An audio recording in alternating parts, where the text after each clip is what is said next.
សួស្តីថ្ងៃនេះមកធ្វើត្រីប្រាសំយ៉ុងជូរហិលចា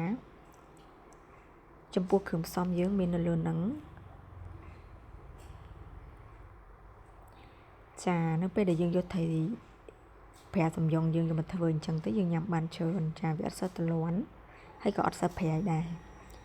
អញ្ចឹងយើងមកធ្វើគ្រឿងក្រៅមានដូចជាលខ្ទឹមហ្នឹងយើងហាន់វាមកហើយខ្ទឹមសខ្ទឹមក្រហមយើងច្រាមឲ្យល្អិតមកចាហើយត្រីប្រាសំយ៉ុងហ្នឹងយើងលាងទឹកហើយទុកឲ្យស្រស់ទឹកមកចា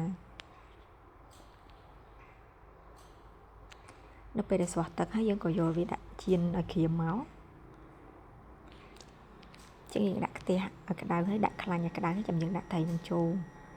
យើងកាត់ដុំប៉ុណ្ណឹងមកល្មមញ៉ាំមកចាអូខេយើងចៀនឲ្យក្រៀមហើយយើងដួសទុកម្លែកឲ្យស្រស់ខ្លាញ់ទៅយើងមកបំពងខ្ទឹមក្រហមខ្ទឹមសជាមួយនឹងម្ទេសចាយើងពងវាឲ្យឡើងឈ្ងុយហើយក្រហមប៉ុណ្ណឹងមកយើងទុកម្លែកបន្ទាប់មកយើងក៏ដាក់ស្ករត្នោតមកចុងស្ព្រាកូរវាឲ្យក្រហមបន្តិចមកយើងដាក់ទឹកសាបយើងនឹង3ស្ព្រាបាយទឹកម្ទេស1ស្ព្រាបាយប្រេងខ្យងបន្តិចប៊ីចេងបន្តិចជាមួយនឹង